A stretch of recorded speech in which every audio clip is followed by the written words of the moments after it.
تیموتھیوس کے نام پولوس رسول کا پہلا خط۔ دوسرا باب، کلیسیائی عبادت۔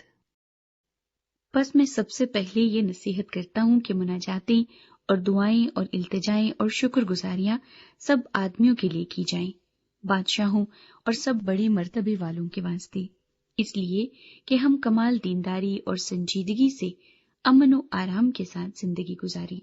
یہ ہماری منجی خدا کے نزدیک عمدہ اور پسندیدہ ہے۔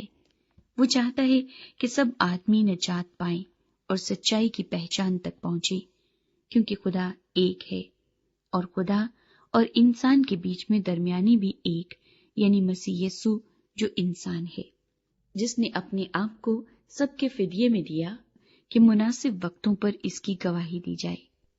میں سچ کہتا ہوں، جھوٹ نہیں بولتا، کہ میں اسی غرض سے منادی کرنے والا اور رسول اور غیر قوموں کو ایمان اور سچائی کی باتیں سکھانے والا مقرر ہوا۔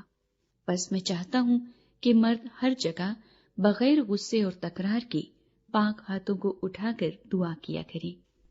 اسی طرح عورتیں حیادار لباس سے شرم اور پرہیزگاری کے ساتھ اپنے آپ کو سنواریں، نہ کہ بال گونتنے اور سونے اور موتیوں اور قیمتی پوشاک سے، بلکہ نیک کاموں سے، جیسا خدا پرستی کا اقرار کرنے والی عورتوں کو مناسب ہے۔ عورت کو چپ چاپ کمال تابع داری سے سیکھنا چاہیے، اور میں اجازت نہیں دیتا کہ عورت سکھائے یا مرد پر حکم چلائے، بلکہ چپ چاپ رہے، کیونکہ پہلے آدم بنایا گیا، اس کے بعد حوا، اور آدم نے فریب نہیں کھایا، بلکہ عورت فریب کھا کر گناہ میں پڑ گئی، لیکن اولاد ہونے سے نجات پائے گی، بشرطے کہ وہ ایمان اور محبت اور پاکیزگی میں پرہیزگاری کے ساتھ قائم رہیں۔